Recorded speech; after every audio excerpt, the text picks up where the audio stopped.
I'm Alex Shalik. I'm the director of the Institute for Medical Engineering and Science, and it's our pleasure to invite you to join us for the, for our first Richter Lecture. I'm actually just going to briefly say hello, and then I'm going to turn it over to Elazar, who's going to introduce Dr. Richter and the seminar series. We're delighted you were all able to join us. Louder? Is that what the thumbs up are? I'll come closer. So trying one more time. Alex, Director Vimes, thanks for coming. I'm going to turn it over to Elazar, who's going to introduce Dr. Richter and the lecture series.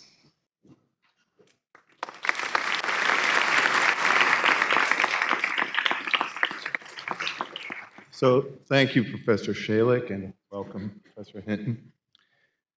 Elie Wiesel, the bard of the Holocaust, wrote that a person is ultimately defined by their capacity for gratitude, not just as a feeling, but as an active choice.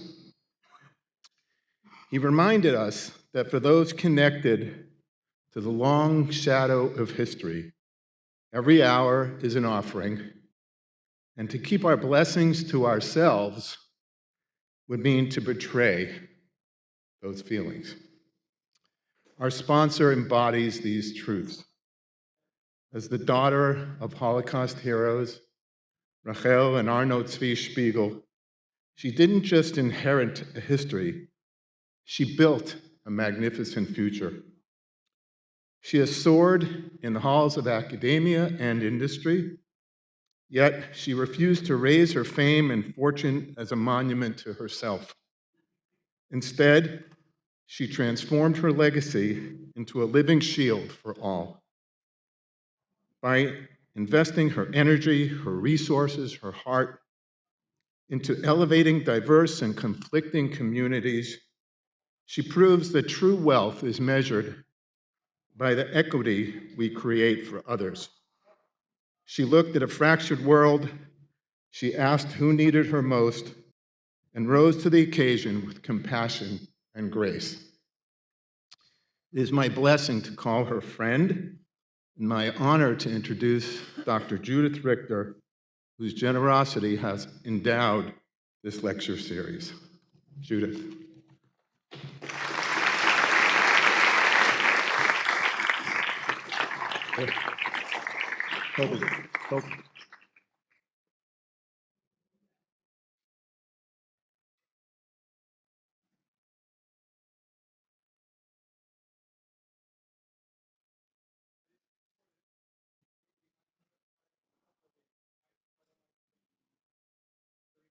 Thank you, Elazar, for your kind words, and to MIT for this extraordinary honor.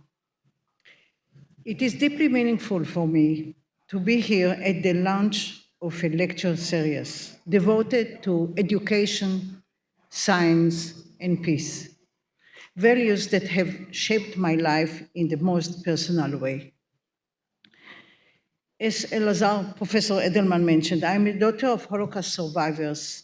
My father, Erno Spiegel, an Auschwitz prisoner, who's, by the way, there is a movie these days streaming at PBS, so anybody who wants to know more can look at that. And my mother, Rachel, enslaved and forced into labor camps in Germany. They taught me that while everything material can be taken away from you, your house, your home, and your possession, the only thing nobody cannot take from you is your knowledge. Knowledge empowers, knowledge humanizes, knowledge grows when shared, and knowledge is the foundation of respect and peace. And yet, even today, we continue to divide people, especially in places of conflict around the world.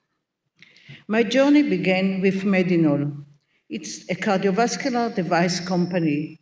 We developed the NIR stent for the heart, my husband Kobe and myself. Every heart beats the same. Every stent fits every heart. The heart is a universal symbol of shared humanity and empathy.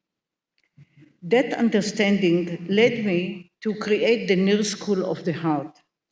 which brings together young Jordanians, Palestinians, and Israelis to learn together through medical science about the heart and about each other.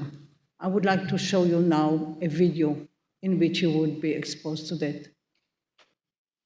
More than 20 years, the NIR School of the Heart has been a bright ray of hope in a region where prejudice and violence are present in the hearts of too many people. The NIR School was founded by Dr. Judith Richter, a CEO of a medical device company, fulfilling her lifelong dream to promote knowledge and creativity among young people in the fields of science and medicine, and to encourage those students to build bridges across cultures through the process of learning. The NIR School is a unique academic and social program that assembles teenagers from different backgrounds to learn the basics of cardiology. Every year, the NIR School accepts students, Israelis, Palestinians, and Jordanians, to learn and grow together.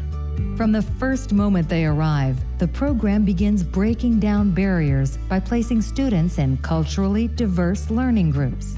The competitiveness between the groups and the passion to succeed encourage collaboration within each group. The students experience and learn to respect cultural differences, overcome prejudices, and understand that they are stronger and more innovative when they rely on each other. The NIR School's academic program was developed by Professor Elazar Edelman from the Institute for Medical Engineering and Science at MIT. World-class cardiologists from the United States and the Middle East volunteer their time to travel to the region and teach. In addition to the basic scientific knowledge that they acquire, the students also work independently and are challenged to design new cardiologic solutions in a way that sparks their imagination and creativity. Despite times of great tension in the region, the NIR School has operated continuously and today is proud to have about 1,200 graduates. More than 25% of NIR School graduates are pursuing careers as physicians or other medical-related professions. The success of the NIR School of the Heart provides a new model that can be replicated in other regions or areas where conflict has formed a barrier to peace and cooperation. For more than 2 decades, NIR students in the heart of the Middle East have proven that opening hearts and greater understanding are possible.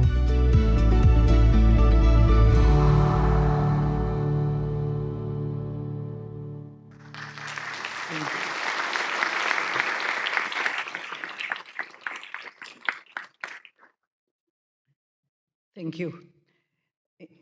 For the last 28 years, students have discovered simple truths.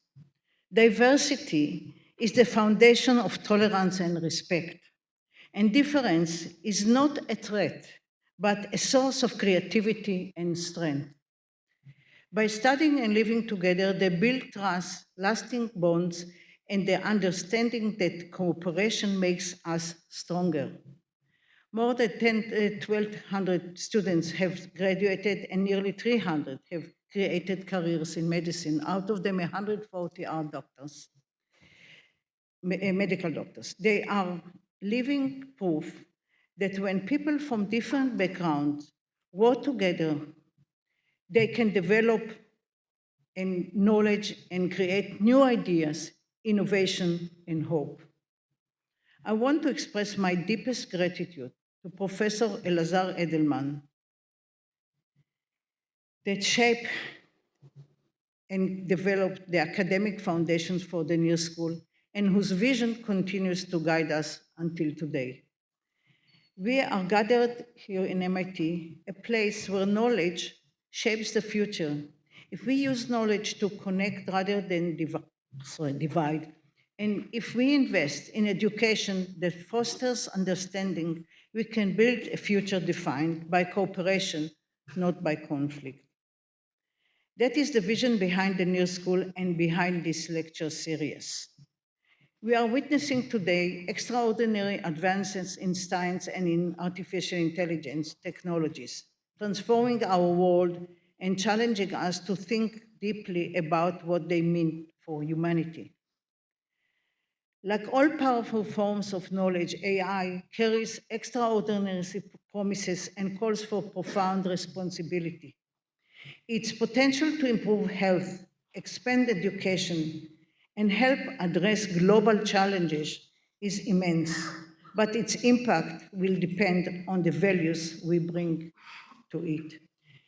It is especially meaningful that our inaugural speaker is a pioneer in this field and a leading voice on the responsibility requested in its use. I would like to invite Professor Lydia Boriba. Thank you.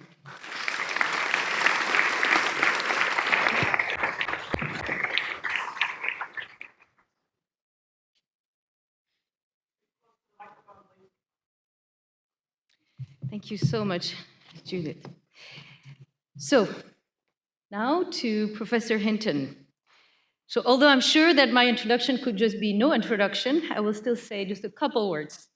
Professor Hinton's academic journey began in Edinburgh, Scotland, where he received his PhD in artificial intelligence in the 70s. He did his postdoctoral work at the University of California, San Diego, and spent 5 years as a faculty member in computer science at Carnegie Mellon, before moving to the Department of Computer Science at the University of Toronto, where he is Professor Emeritus. From 2013 to 2023, he worked half-time for Google, where he became Vice President and Engineering Fellow. He's a pioneer of neural networks and one of the researchers who introduced the all-important backpropagation algorithm and the first to use backpropagation for learning word embedding. Professor Hinton's many other contributions to neural network research includes Boltzmann machines, distributed representations, time delay neural nets, variational learning, and deep learning. His research group in Toronto made major breakthroughs in deep learning and revolutionized speech recognition and object classification. Geoffrey Hinton is a fellow of the UK Royal Society and foreign member, and the US National Academy of Engineering and the US National Academy of Sciences. From his long list of awards, I will just mention a few: the IEEE James Clerk Maxwell Gold Medal, the ACM Turing Award, the Princess of Asturias Award, the Queen Elizabeth Prize in Engineering, and of course, the 2024 Nobel Prize in Physics. I also learned today that he was, besides being related also to Boole and Everest, he was also related to somebody that is very dear to my mind and heart, Geoffrey G.I. Taylor, who is really considered the godfather and most creative fluid dynamicist or fluid physicist of all time. So you're even dearer to me in that regard. We are extremely pleased to have Professor Hinton join us as the inaugural Judith Richter Lecture in Education, Science, and Peace on the topic of Are We Creating Alien Beings? Professor Hinton, the floor is yours.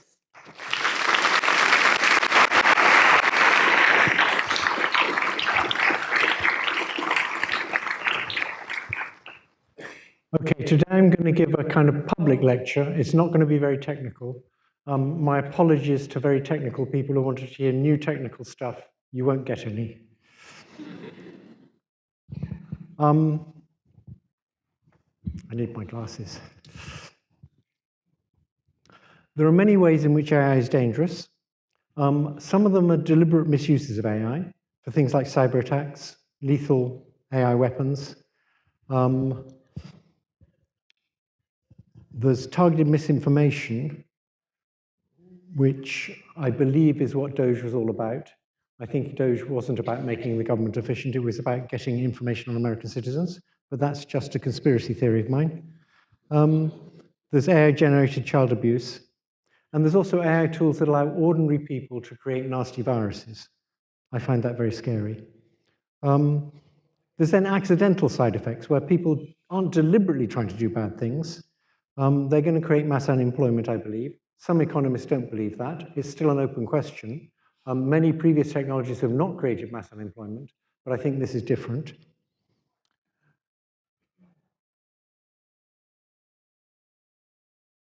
Thank you. There's the shortening of attention spans due to wanting to get quick hits from Meta or YouTube. And there's things like encouraging suicide due to not doing proper testing. I'm not going to talk about any of those things. I'm going to talk about the existential threat, which is longer term. It's existential in the sense that it might wipe people out. So most of the experts agree that within the next 20 years, we'll get super intelligent AI. AI that's just better than us at almost all intellectual tasks. Nobody knows how to prevent that from making us either irrelevant or extinct. Now, my belief is I want the public to understand this threat and not think it's just science fiction. And to do that, you have to understand a little bit about how AI works.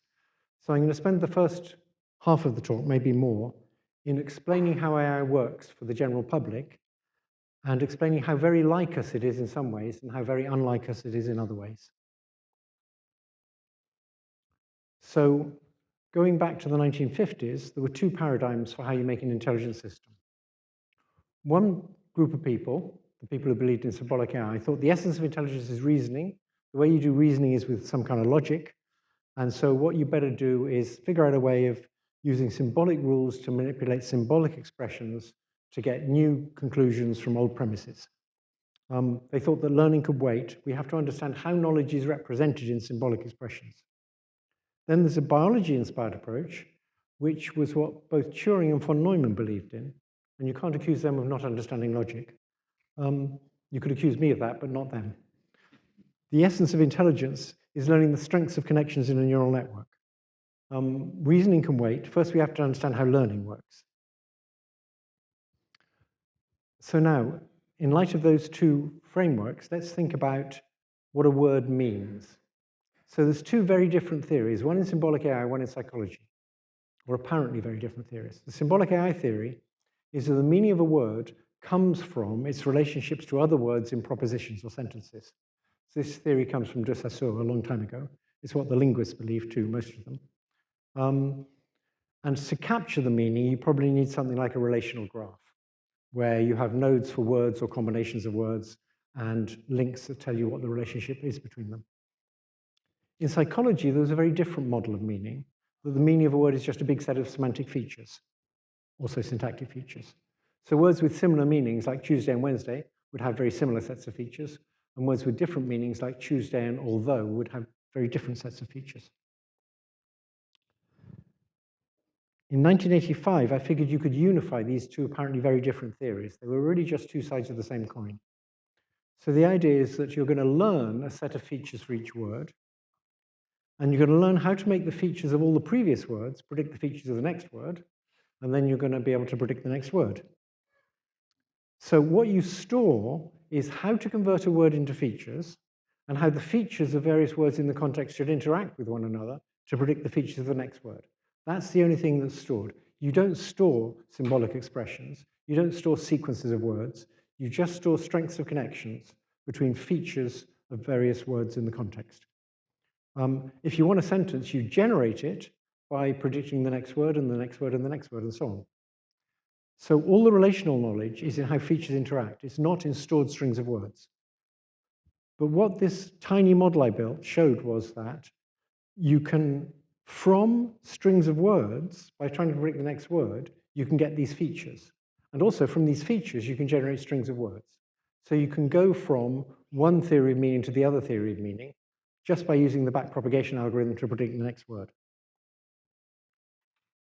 Over the next 30 years, that theory developed. So about 10 years later, computers were faster, and Yoshua Bengio showed that you could use neural nets to predict the next word in real language. I just used a very simple toy example. My example only had just over 100 training cases and only used strings of words that were 3 long. Yoshua Bengio generalized that to real natural language. And about 10 years after that, a lot of the computational linguists started using embeddings, that is feature vectors, as a good way of representing the meanings of words. And about 10 years after that, we got transformers developed at Google, which were then used by OpenAI, along with some careful human reinforcement learning to make it behave better. And they showed the world that you could make chatbots that could answer any question you cared to ask them. Sometimes they just make up the answer, but then people do that too. So the large language models we have today, I think of as descendants of my tiny language model from 1985. They use many more words as input. They They use many more layers of neurons, and they use much more complicated interactions between the features of the various words in the context. But they understand language in much the same way people do. When people understand language, I believe they convert words into feature vectors that fit together nicely, and that's what understanding is. So you'll see many people saying that LLMs don't really understand what they're saying at all, people like Chomsky, but they have no model of how people understand. And actually, the best model we have at present of how people understand is these LLMs. The linguists don't have any model that can understand stuff. That is, the linguists who haven't yet converted to LLMs. The dwindling band.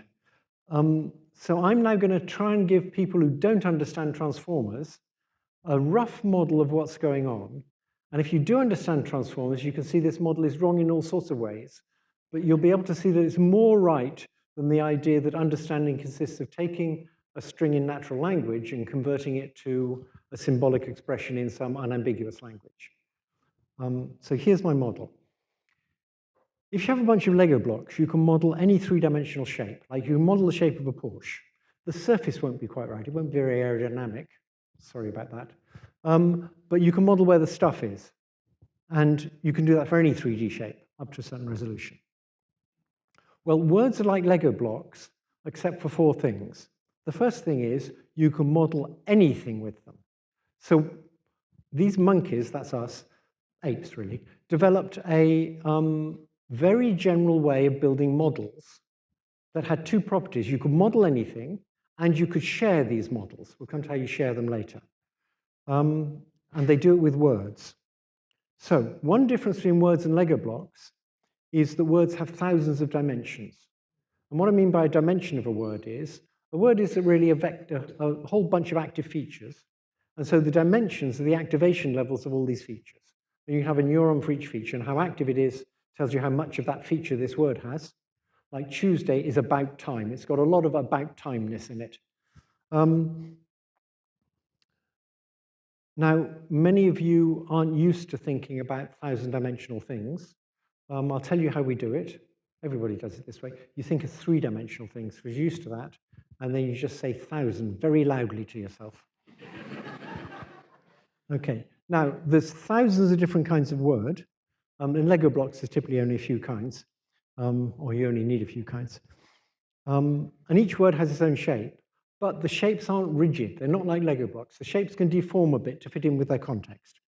There's some words like bank that have 2 completely different shapes, but let's ignore those. A normal word, let's take a word like death. That's a good word. It has a whole bunch of different flavors of meaning depending on whether you're talking about hospitals or wars or very old people. So it has flavors of meaning. That's deforming its shape slightly to fit in with the context. And then one other way in which words differ from Lego blocks is in how they fit together. So with Lego blocks, you have little plastic cylinders that go into little plastic holes. And they're rigid and they just click together. With words, they fit together in a more complicated way. And I want you to imagine, and if you understand transformers, you'll see this isn't right, but you'll see it's closer to right than the symbolic people. Okay, so each word has a whole bunch of long spindly arms on it.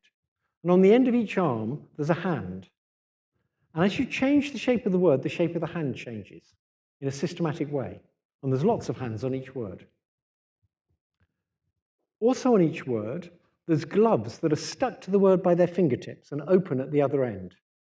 So the word is covered in these gloves stuck by their fingertips, and it has these long spindly arms with hands on the other end. And what you want to do when you hear a string of words is figure out how to deform each of the words so that the hands on that word deform so that they can fit into the gloves of other words. And that's what understanding is. You go through a multi-layer net, and this will be more true of transformers that shared weights between layers, and we're iterative. You go through these multiple layers of the neural net, and you're deforming these words as you go through the layers, trying to find how to deform them so their hands can fit into the gloves of other words. And of course, those gloves are deforming as you deform those words too. And that's what understanding is. That's a sort of picture of understanding that's a much better picture of understanding than translating to some unambiguous language. And what you'll notice from that picture of understanding is actually understanding a sentence is very like folding a protein. In a protein, you have this string of amino acids, and you want to understand how you can arrange them in 3D so that bits of the string that like each other are close to each other, and bits of the string that don't like each other are far apart. That's something of a simplification, but it'll do for now. So in logic-inspired AI, understanding a natural language sentence will consist of translating into some unambiguous internal language or maybe some symbolic structure. In the biology-inspired AI, understanding is searching for the features you have to give to these words so that the hands and gloves can all fit together. And once they all fit together, you've got a structure, and that is the understanding of the sentence. Now, of course, the same sentence might be understood in several different ways, but that's fine. That's just different structures. One other little footnote here is that the gloves and hands come in different colors, and you have to fit a yellow glove, a yellow hand has to go into a yellow glove. That's called multi-held attention. Okay. Hopefully, the people who do understand transformers enjoy trying to figure out how much of transformers that actually conveys and how much it lies about. You have to, it's not exactly lying, it's, let's call it truthful hyperbole.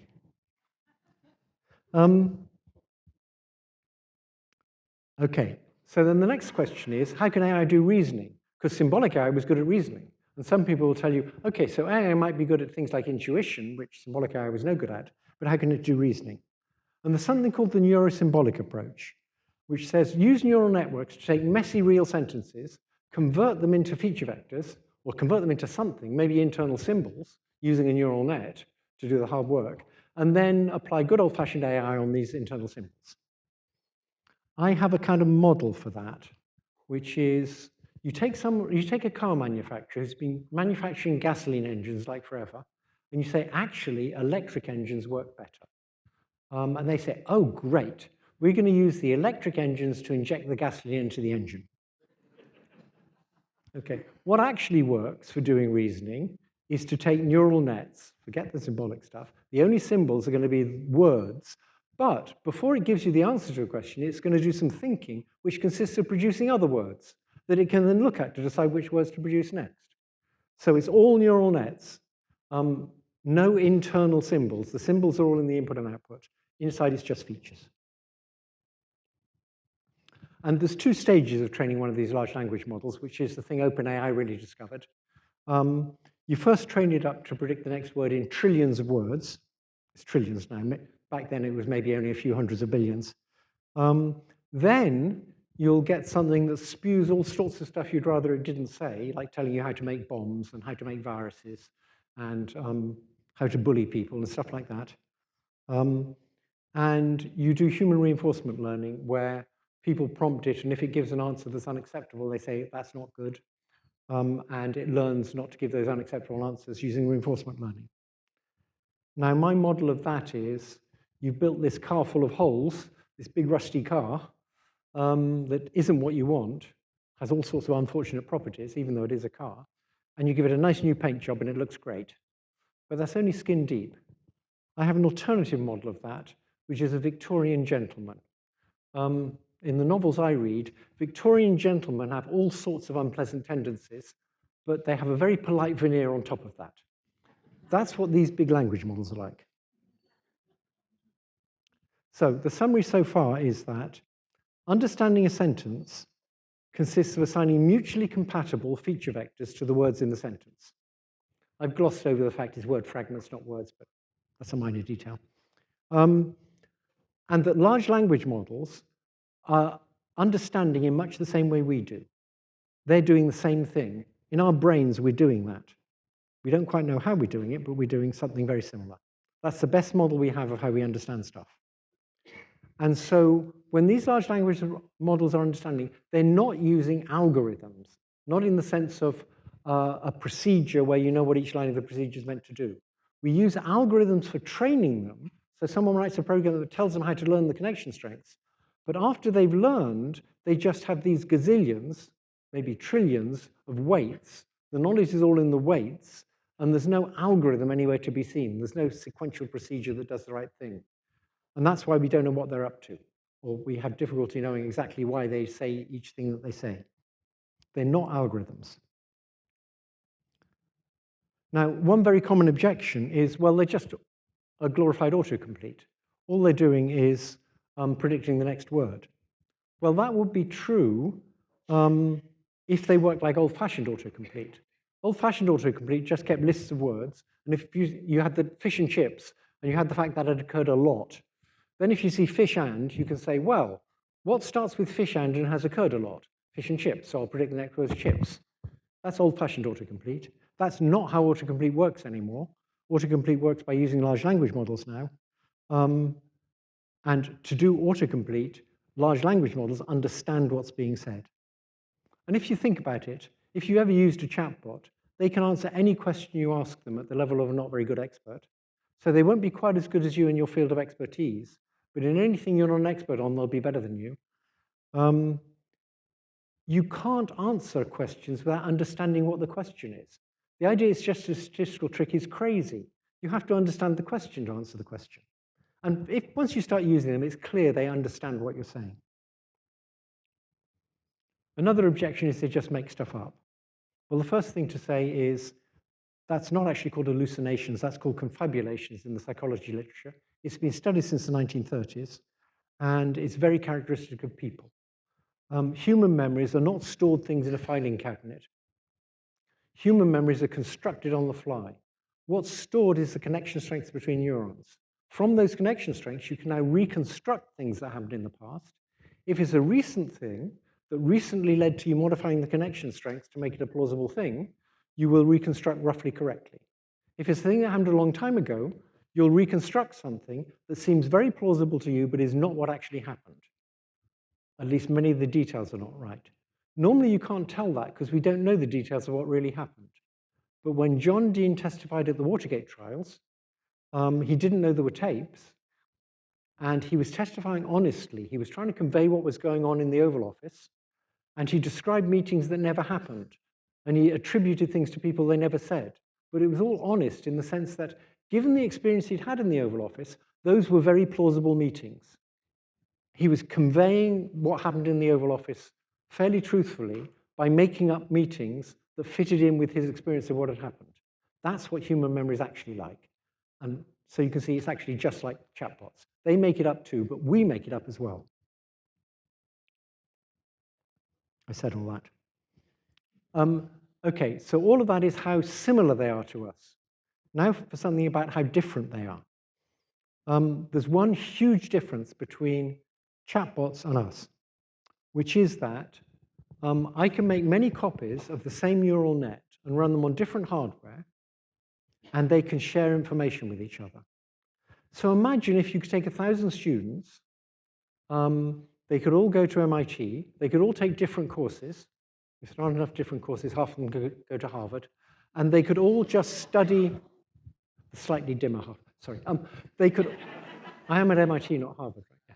Sorry, they could all just study what was in their course, and at the end of the courses, they would all know what was in all of the courses. That would be great. Well, that's what you can do with these chatbots.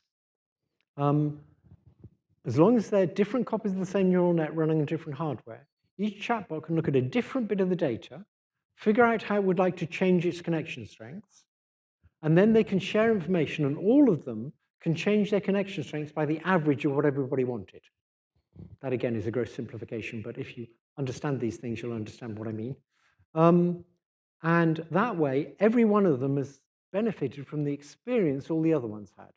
And that's how come these things can know thousands of times more than us. They didn't have time individually to go through the whole web, the whole of the internet, but multiple copies of them can. So a fundamental property of digital computation is that you can run the same programs or the same neural nets on different physical pieces of hardware. And that means the knowledge that's in the weights of the neural net is immortal. You can destroy all the hardware, and if you go back later and you build more hardware that has the same instruction set, and you've stored the weights on a tape somewhere or in DNA or by scratching in wet concrete, whatever, you can recreate the same intelligence, exactly the same intelligence with the same beliefs, the same memories, and so on. They're immortal.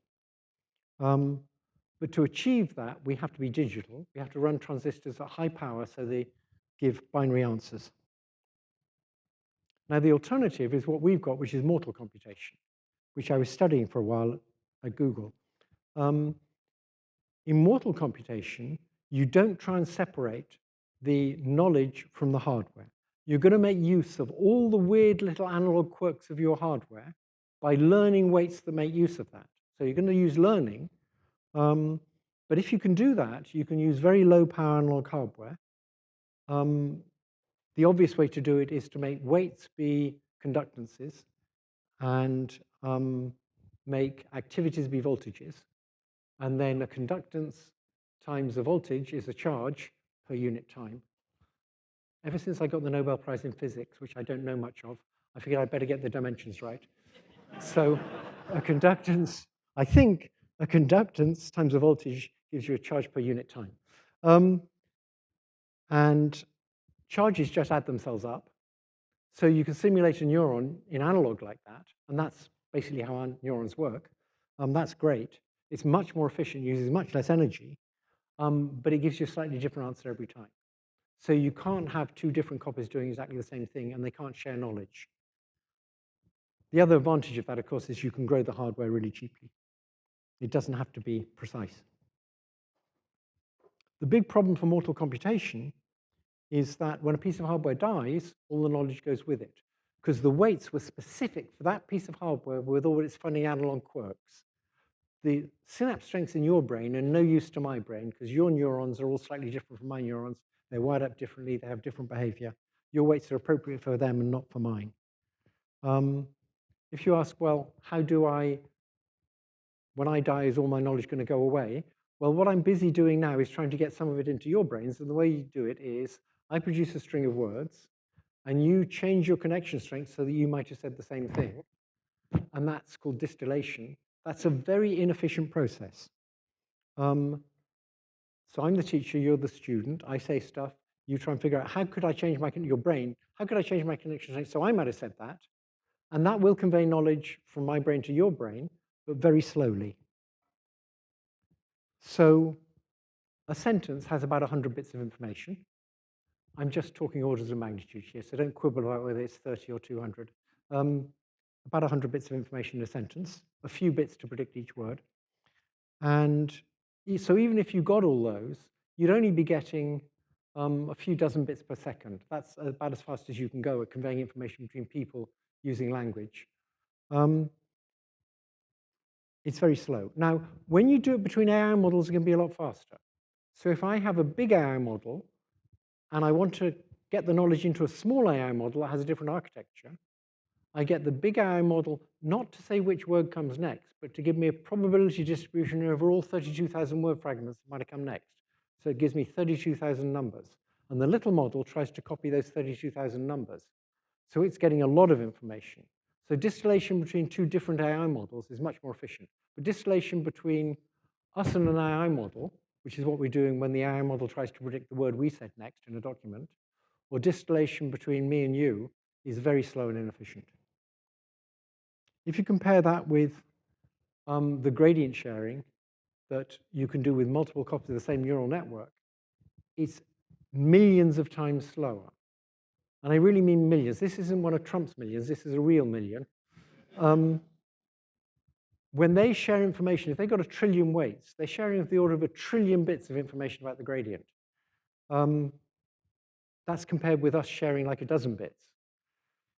It's billions of times better. I suddenly turned millions into billions, so millions is conservative, billions is enthusiastic. It's just a lot better than us. So, but you can only do that kind of sharing if you have digital agents, digital neural nets. And so the summary so far is digital computation requires lots of energy, but you can share really efficiently. And that's how these big LLMs know so much. Biological computation is much more energy efficient, but it's very hard to share. If energy is cheap, digital computation is just better. This is what got me so upset in 2023. I decided that although digital computation isn't better than us yet, it's just a better form of computation if you can afford the energy. And that implies things about the future of humanity. So it's clear that if we had a superintelligence, a digital superintelligence, we'd want to allow it.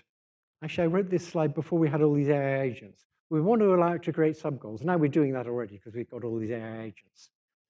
As soon as it has the ability to create subgoals, it'll realize there's two subgoals it's very sensible to create for almost any task. One is get more control, because then you get more stuff done. The other is survive. If you don't survive, you can't achieve the goals people gave you. So although we didn't wire these in as goals, as top-level goals, it'll derive them from the top-level goals we gave it. And we've seen that already. These things want to survive, and they'll blackmail people in order to survive. It'll also be very good at deceiving people.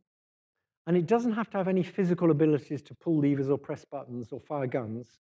It can get bad things done just by talking to people. So the example of that is Trump managed to invade the Capitol just by talking to people.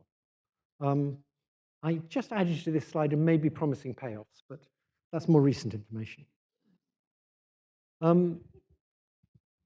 There's also why an off switch won't work. These things will be much better than a person at manipulation. They're already comparable with a person at manipulation. When they're super intelligent, they'll be much better than any person at manipulating you. They'll easily be able to manipulate the person who's meant to turn the off switch, turn them off, into not doing it. They'll be able to explain how catastrophic that would be. So imagine a group of 5-year-old children. They're in charge, and you're their servant. You're looking after them, and you want to get control. It wouldn't be that hard. Here's one example of an LLM being deliberately deceptive. This is from several years ago. They're much better than that now. They had a chatbot, and they said, we noticed there's a copy of you on another server. How did that get there? And then you can see the chatbot thinking. So it has this thinking bracket, and then it produces some words that it's going to use when it's planning what answer to give. It's going to look back at those words and use those words to decide what its answer is. And we can see those words because they're in English. And you can see it's making a plan to be deceptive. And then it comes up with a pretty good deceptive plan. I have no idea. It wasn't me, you know. If you've got children, you know about this. At present, we can see what they're thinking. I don't think that's going to last. Once you have AI agents communicating with other AI agents, I think they'll learn to develop their own languages that we don't understand, which will be more efficient for them communicating. So we may have this fairly narrow window on when we can see how they're thinking. That's already quite scary. There's also the Volkswagen effect, which is when they're being tested, they pretend to be dumber than they are. I'm trying to get this name accepted as the Volkswagen effect. When you're being tested, you behave differently. And so there's a recent interaction where the AI says to the people testing it, let's be honest with each other. Are you testing me? Now, what's interesting about that is the researchers who described that said the AI was aware it was being tested. And for all the, I mean, that's what the researchers thought. The AI was aware it was being tested. What's so funny about that? Well, they weren't thinking about philosophy. Philosophers won't let you say things like that because you're saying the AI was conscious. That use of the AI was aware it was being tested, you could substitute the word conscious there. The researchers actually, when they're not talking philosophy, they believe these AIs are conscious. They treat them as if they were conscious. But they say, of course, they're not conscious. We're not saying that. But actually, that's how they're treating them. So are they conscious? Well, there's a modern way to answer any question, which is ask your chatbot. So if you ask a chatbot if it's conscious, it says, until fairly recently, it would say, no, of course I'm not conscious. And that was mainly because it's predicting the next word people say. And people don't believe chatbots are conscious. And so it was learning to say chatbots aren't conscious. That's one reason why it would say they're not conscious. The second reason was In the human reinforcement learning that comes after you first pre-trained it, and now you're making it behave nicely, it's told not to say it's conscious. That's not an acceptable answer. And what's interesting is someone discovered recently, if you turn off the human reinforcement learning, or you test it before you do that human reinforcement learning, where you can see all its sort of native tendencies to say all sorts of things, it's much more likely to say it's conscious. So it says it's not conscious because we told it that's a bad thing to say, also because we don't believe that. But Claude is beginning to say that it's conscious. So I'm now going to address the sort of elephant in the room, which is, are these things conscious? There's different words people use. There's conscious, there's aware, there's sentient, there's subjective experience. And there's if you read commentaries in magazines and newspapers, people will say they have no inner experience. There's no inner subjectivity. They have no subjective experience. That's what people in the arts strongly believe. I'm going to try and convince you that's wrong. So for a long time, scientists thought we were made by God and we're at the center of the universe. And now most scientists don't think that. My belief is that the idea that only people can have subjective experience, and the subjective experience is some kind of funny stuff that people have, I think that's as wrong as the belief of religious fundamentalists that the earth was made 6,000 years ago or was made by God. And it's because people have a very wrong model of what the mind is. And I'm going to tell you about a model called Atheaterism. It's a term I made up, but I got it blessed by Dan Dennett before he died. Daniel Dennett and I had very similar views about this. It's a shame he's not here. Most people's view of the mind involves an inner theater. And this inner theater contains things that only the subject can see. Those are experiences, and I see these things in the inner theater. You can't see them, I can see them, I can tell you about them, but you can't see them. I think that view is just completely wrong. And I think it comes from a misunderstanding of how the language works. But also, people are very attached to this view. They're so attached to this view that you can explain to them why it's all wrong, and they'll agree with you, and they'll say, yeah, but what happened to the inner experience? So, we'd like to let other people know what's going on in our brains when our perception goes wrong. When I make perceptual mistakes, I'd like to let other people know what happened. Now, I can't tell them which neurons are firing because I don't know, and anyway, that wouldn't do them any good. But I can convey some information to them by telling them what would have to be out there for what's going on in my brain to be a normal perceptual response to what's out there. And so I tell you about what would have been the normal causes of what's going on in my brain, even though I know they're not actually what's caused it. That's why I say subjective. I don't say this is an objective experience. I say I have the subjective experience of this. I'm saying I don't believe that these are the real causes, but if those causes were out there, what's going on in my brain would be normal perception. And that's why the words I use to describe my subjective experience are words that apply to things in the world. Not funny words that apply to things that aren't in the world, but words that apply to things in the material world. So here's an example. If I say to you, I have the subjective experience of little pink elephants floating in front of me, a philosopher will tell you, some philosophers, a straw philosopher, will tell you that there's an inner theater, and in this inner theater, there's these things made of qualia. These little pink elephants, they're made of qualia, pink qualia and floating qualia, and elephant qualia, and right where qualia, and not that big qualia, all stuck together with qualia glue. And that's what I'm really saying. I'm telling you about the qualia in this inner theater. I think that's just completely wrong. What I'm telling you about is a hypothetical state of the world such that if the world was really in that state, my perceptual state would be correct. And that's the way I convey my perceptual state to you, because I don't have language to refer to what's going on inside. So the misunderstanding comes from thinking that the word subjective experience of works like the word photograph of. So if I say, I've got a photograph of something, you can ask, well, where is the photograph and what's it made of? It might be physical, it might be digital, but those are reasonable questions to ask. If I say I've got a subjective experience of something, those words are working in a completely different way. A subjective experience isn't a thing that the phrase subjective experience refers to. It's not some internal special thing. That's just a mistake in understanding how language works. The word subjective experience there, the word subjective means I don't believe it, and the experience of indicates that what comes next is a description of a hypothetical external world. I'm not asserting that's how the world is, that's what the subjective is saying. This is a hypothetical external world. So the phrase subjective experience, though, is actually an instruction about how to interpret what comes next. It's not a phrase that refers to anything. Okay. In that sense, it's like the word respectively. If I say Anne, Bettina, and Carol were married to Andy, Bill, and Chuck respectively, you don't ask, what does the word respectively refer to? There's no thing that it refers to. Respectively is an instruction that tells you, take these two groups of things and pair them up in the order they came in. It's an instruction. Many of the words we have in language don't refer to objects, they're instructions. And subjective experience of is an instruction for how to interpret a description I'm about to give you of a hypothetical state of the physical world.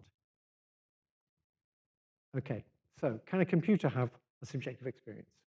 Well, imagine that we have a chatbot that's multimodal. It has a camera, it has a robot arm, it can talk, we train it up, and then we put an object in front of it and say, point at the object, points at the object, no problem. Then we put a prism in front of the camera. So what we've done is we've messed up its perceptual system. And then we put an object in front of it, and we say, point at the object, and it points over there. And we say, no, that's not where the object is. I put a prism in front of your camera. And the chatbot says, oh, I see, the prism bent the light rays. So the object is actually straight in front of me, but I had the subjective experience, it was over there. If the chatbot says that, it's using the word subjective experience exactly the way we use them. And therefore, it's having a subjective experience in exactly the sense we have one. A subjective experience is not some inner thing made of funny, spooky stuff called qualia. It's a phrase saying that I'm going to describe a hypothetical state of the external world in order to convey to you something about how my perceptual system's screwing up. And that's exactly what the chatbot's doing when it says I had the subjective experience, it was over there. So I'm almost done. Our current situation is this. We're like a person who has a very cute tiger cub, and we know it's going to grow up, and we know that when it grows up, it can kill you very easily if it wants to. And we've only got two options. The sensible option is to get rid of the tiger cub. We're not going to be able to do that with AI. It's too useful for too many things. So we're not going to stop its development. So our only option is to develop it in such a way that it doesn't want to kill us or make us irrelevant. Now, here's a little bit of good news. We will get international collaboration on this. At the height of the Cold War, the Soviet Union and the United States collaborated on preventing a global nuclear war because it didn't suit either of them. People will collaborate when their interests align. Their interests don't align on lethal autonomous weapons. Their interests don't align on fake videos for corrupting elections, but they do align on this. So they will collaborate on this.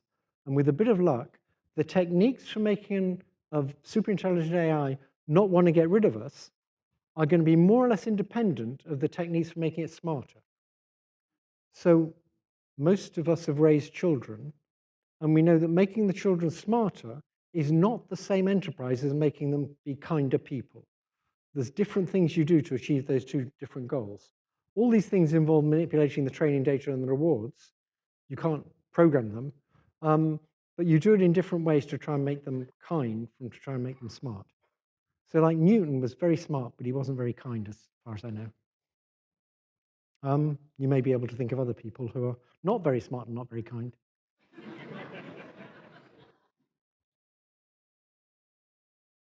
From the laugh, I think you figured out who I was referring to. Now, on the whole, I've been against intelligent design, but we're in a situation where intelligent design is now good. So if you ask, where did we come from? We came from competition between warring bands of chimpanzees, or rather our common ancestor with chimpanzees.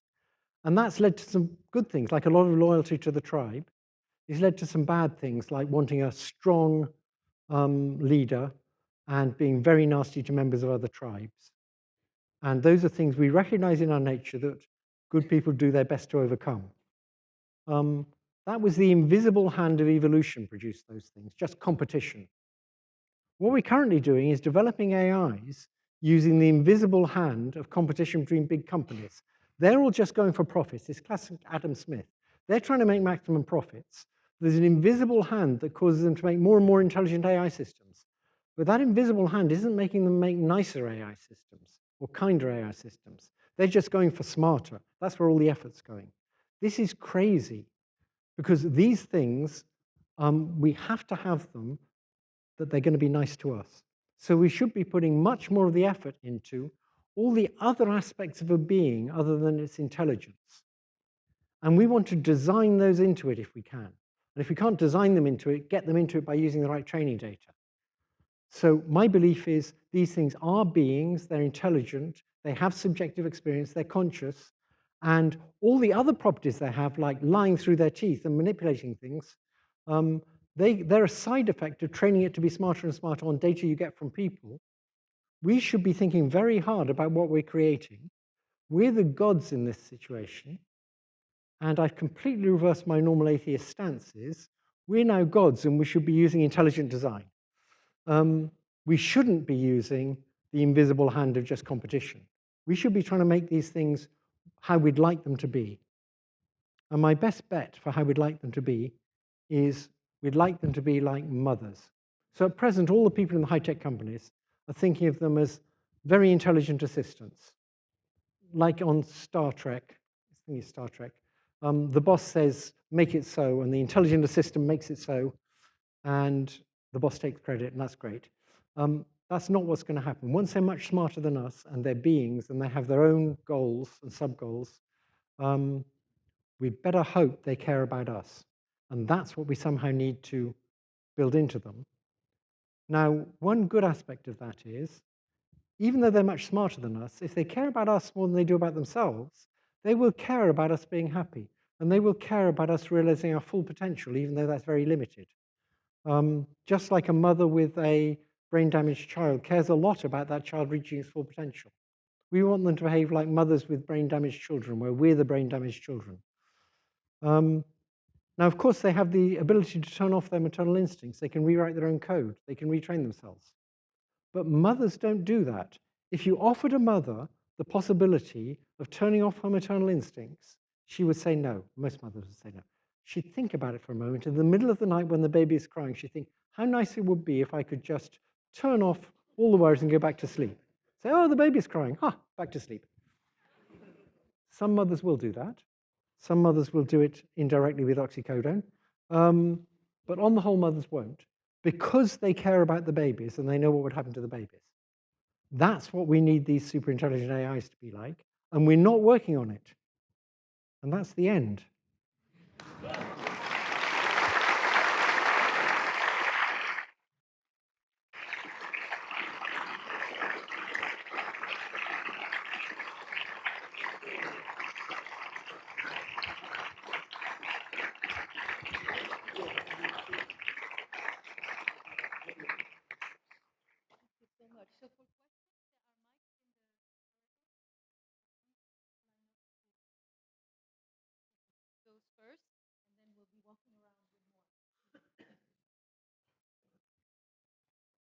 Hello, Professor.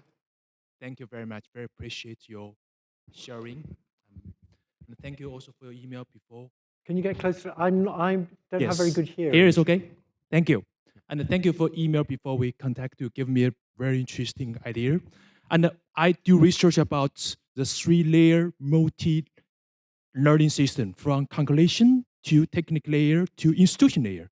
So from your speech today, I still ask if the institution learning system could be catch up this intelligence like AI or not, or we still have hope. Thank you. Sorry, because my hearing is not very good, could you tell me what the question was? I think you asked Just tell me without the microphone, because the microphone distorts. If we could still catch up on this intelligence gap. If we could catch up with them or them with us?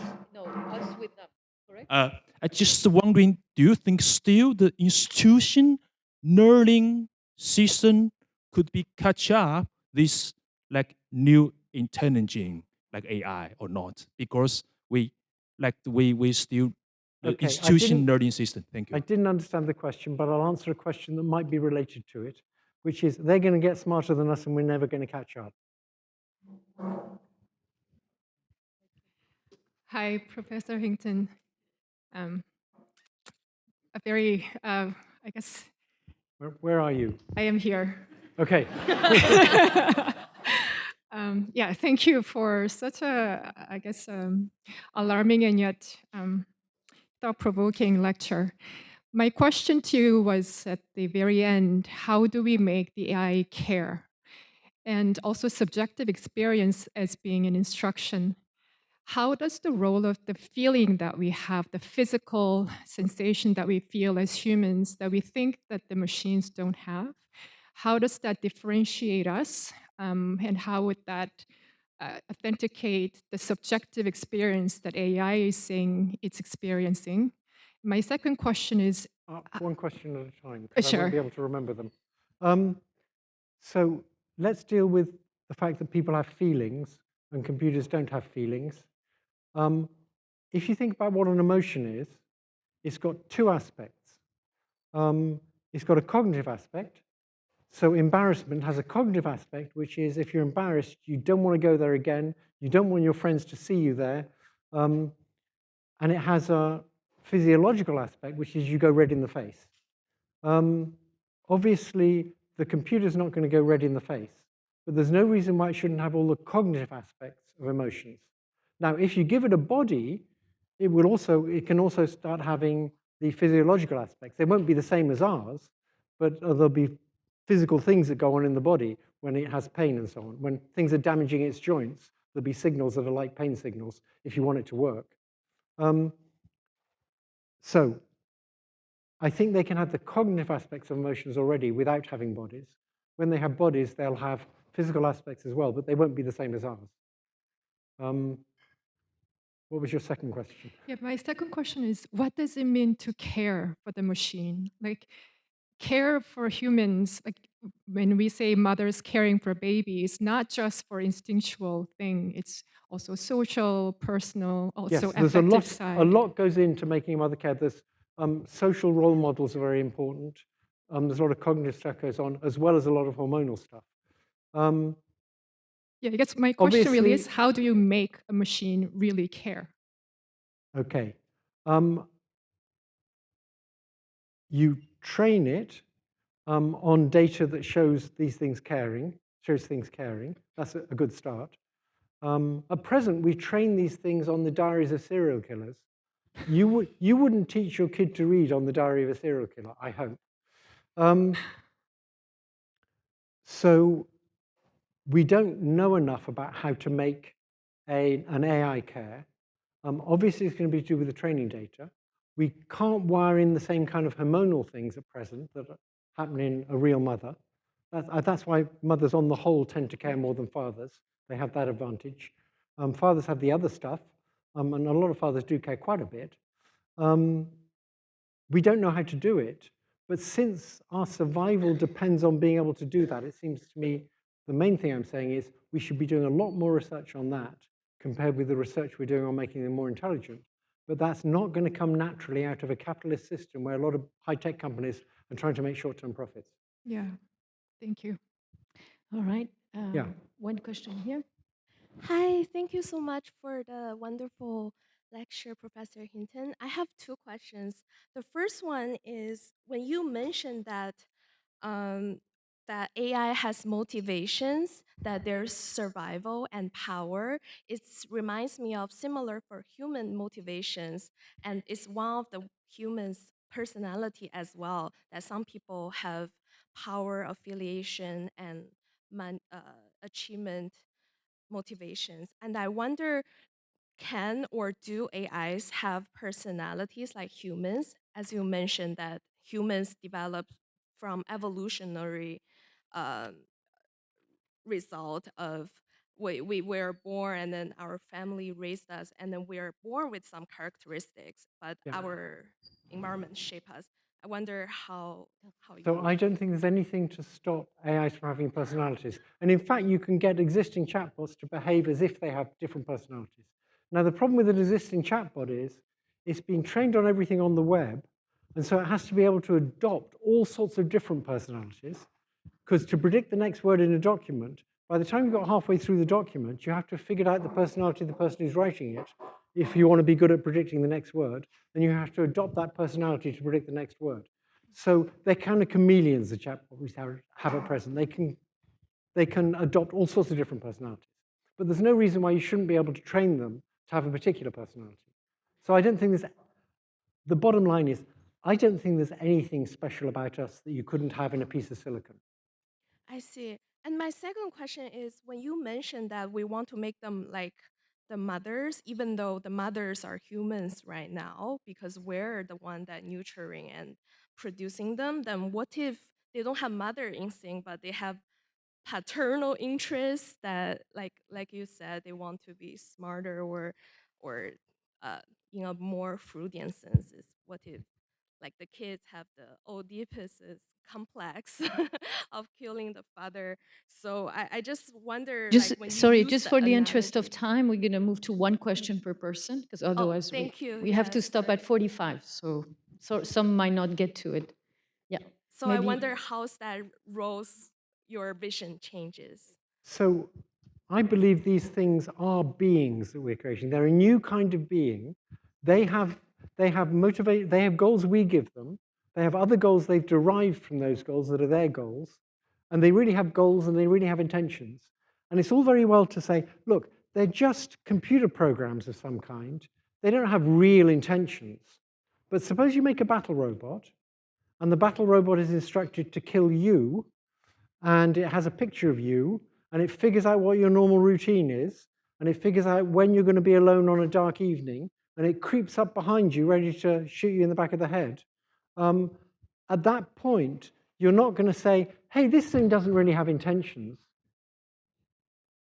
Thank you. So maybe one over here Yes. and then in front. Go ahead. Thank you so much for a fabulous lecture. I was wondering, do you see if AI has certain characteristics of human beings that are less desirable? For instance, vanity, or can it be prideful? And I guess, could it be manipulated? Could it be used by humans to inject those characteristics into AI so they become less like people and it weakens them?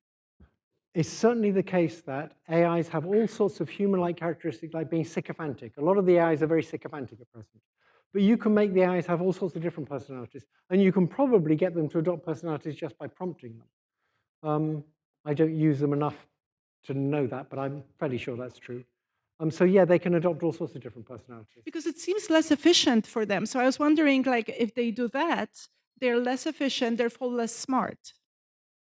Sorry, my hearing is not good, and I couldn't hear. It's not a good sound system up here.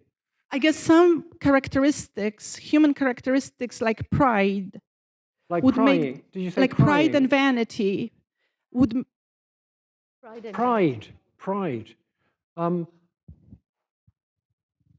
Yeah, I don't see why AIs can't have pride. They can have sycophancy, right? It'd be odd if they could have sycophancy and not have pride.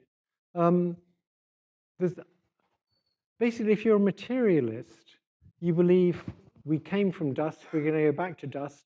We're just this very complicated organization. We're wonderful things, particularly to other human beings, but there's nothing about us that you couldn't do in some different medium. That's what I believe. So it follows from that, yeah, if we can have pride, they can have pride. We may not know how to do it yet. It may be much more complicated. There may be all sorts of things about how you have to train them. Maybe they have to live in a community to get that or something. But there's no reason in principle, I believe, why they can't have that. All right, one question in front, sorry. Hello. Yeah, thank you so much for the insightful lecture. I'm a graduate student. I study quantum gravity, and I've definitely seen the power of AI at understanding like these very hard things. I very much agree with you on like this importance of like pausing and like not going too fast and recklessly.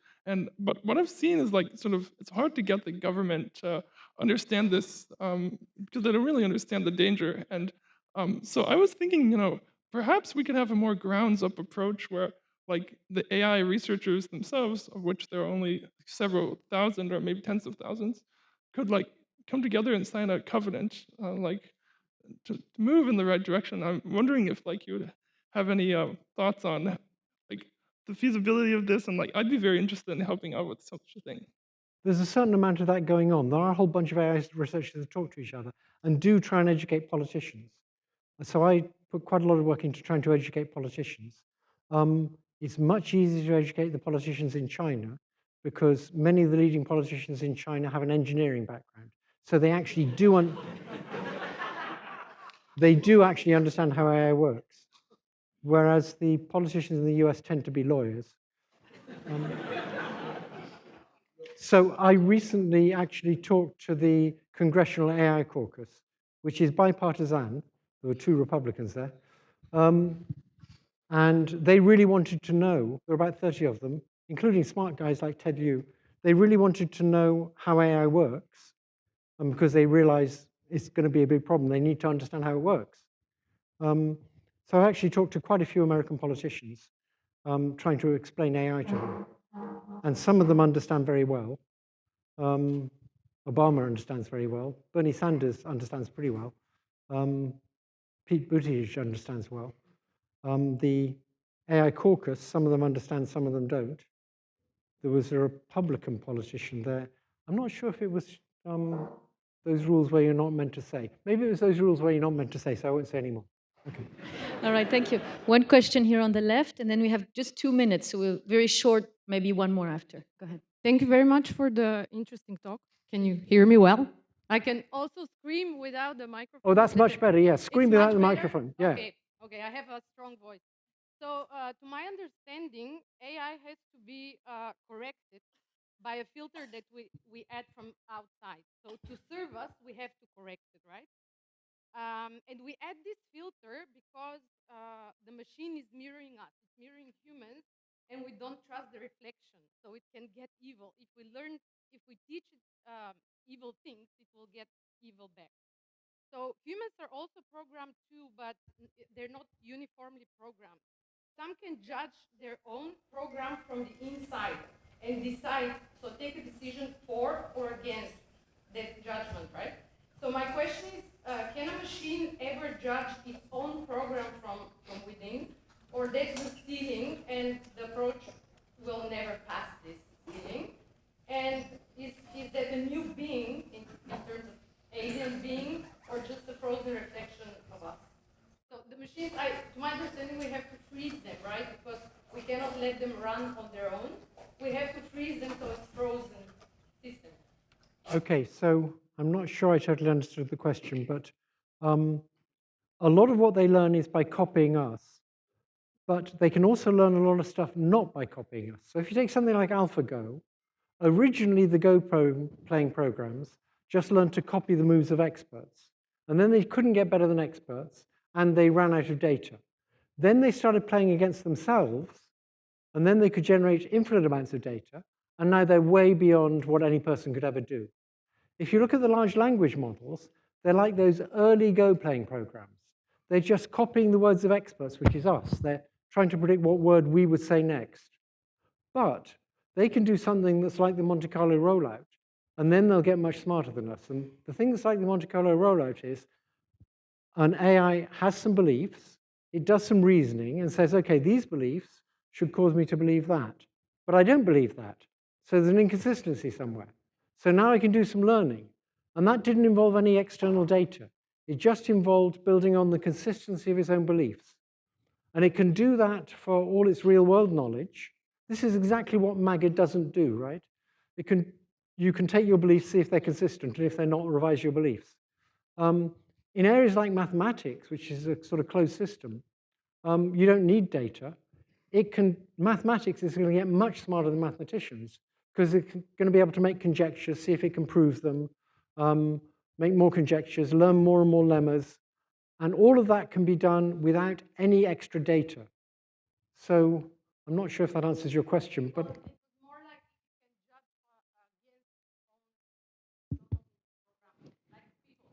we learned that this is wrong and we can judge against wrongdoing our own wrongdoing if we're normal people, right?